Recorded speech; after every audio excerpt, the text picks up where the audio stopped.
அனைவருக்கும் வணக்கம். நான் உங்கள் ஏஎல்பி ஜோதிடர் சதீஷ் பேசுகிறேன். இப்பொழுது 2024ஆம் ஆண்டிற்கான மே மாதத்திற்கான ஜோதிட பலன்களை பார்க்க போகிறோம். மிதுன ராசி மிதுன லக்ன அன்பர்களுக்கான பலன்கள். மிதுன ராசி லக்ன அன்பர்களை பொறுத்தவரை இந்த மே மாதமானது மிக மகிழ்ச்சிகரமான ஒரு மாதமாகவே இருக்கும். ஜாதகர் சந்தோஷமாக இருப்பார். வீடு, வண்டி, வாகனங்கள், சொத்து வகல் வாங்கி அதன் மூலமாக தன் மகிழ்ச்சியை வெளிப்படுத்துவார். வீடு வாங்கக்கூடிய யோகம் இந்த மாதத்தில் திடீரென சிலருக்கு ஏற்படும். வண்டி வாங்கக்கூடிய யோகம் ஏற்படும். வாகனம் வாங்கக்கூடிய கார் வாங்கிறது, பைக் வாங்கிறது, இடம் வாங்கிறது, சொத்து வாங்கிறது போன்ற அமைப்புகள் உண்டு. தாயின் மூலமாக ஏதாவது ஒரு மகிழ்ச்சிகரமான செய்திகள் உங்களை தேடி வரும். தாயின் மூலமாக சில நன்மைகளும் உங்களுக்கு இந்த மாதத்தில் ஏற்படும். அதே போல் குடும்பத்தின் சம்பந்தப்பட்ட விஷயங்களை அதிகமாக யோசித்து கொஞ்சம் டிப்ரெஷனில் ஏற்படுவீங்க. ஸோ மனநிலையே உங்களுக்கு பிரச்சனையாக இருக்கும். ஸோ மனநிலையை காமாக வைத்துக்கொள்ளுங்கள். குடும்பம் சம்பந்தப்பட்ட விஷயங்களை நினைத்து டென்ஷனாக வேண்டாம்.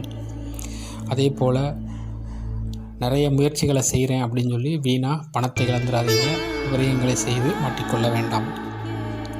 அதே போல் பூர்வீகத்திற்கு பயணம் செய்து அங்கு விரயம் செய்யக்கூடிய அமைப்பு இருக்குது. சிலர் இந்த பூர்வீகத்தில் ஏதாவது ஒரு சம்பந்தப்பட்ட சுப விரயங்களுக்காக வெளியூரில் வசிச்சுட்டு இருப்பாங்க. இப்போ திடீர்னு பயணம் செஞ்சு தங்களுடைய சொந்த பூர்வீகத்துக்கு போய் அங்கே சில விரயங்களை செய்வாங்க. அந்த மாதிரி அமைப்பு மிதுன லட்சணக்காரர்களுக்கு இருக்கிறது. அதே போல் பூர்வீகத்தில் இருந்து ஆன்மீக சுற்றுலா சென்று விரயத்தை செய்யக்கூடிய அமைப்பும் உண்டு. அதே போல் வேலையை பொறுத்தவரை எதிரிகள் தொல்லை இருந்தாலும் உயர்வும் உண்டு. வேலையை பொறுத்தவரை மகிழ்ச்சியான தன்மையில் தான் இருக்கும். சிறு எதிரி தொல்லைகள், தொந்தரவுகள் வேலையில் இருந்தாலும் இந்த மாதத்தை பொறுத்தவரை வேலை நன்றாகவே உள்ளது. வேலை மனைவியின் மூலமாக மனைவி செய்யக்கூடிய வேலையில் அவர்களுக்கு திடீரென எதிர்பாராத விரயங்கள் வேலை செய்யக்கூடிய இடத்தில் ஏற்படும்.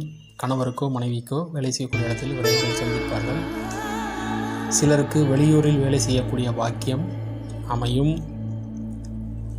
வெளியூர் சென்று வேலை செய்வதன் மூலமாக வேலையில் அழுத்தத்தையும் சந்திப்பார்கள். மனைவி டென்ஷன் பண்ணிக்கிட்டே இருப்பாங்க. சிலருக்கு மனைவியை விட்டு சிறிது காலம் பிரிந்து செல்லக்கூடிய தன்மையும் சிலருக்கு ஏற்படும். அதனால் உறவுகளிடம் கவனமாக இருங்கள். டென்ஷனாக இருந்தாலும் நீங்கள் அமைதியாக போயிடுங்க. பதிலுக்கு பதில் பேச வேண்டாம்.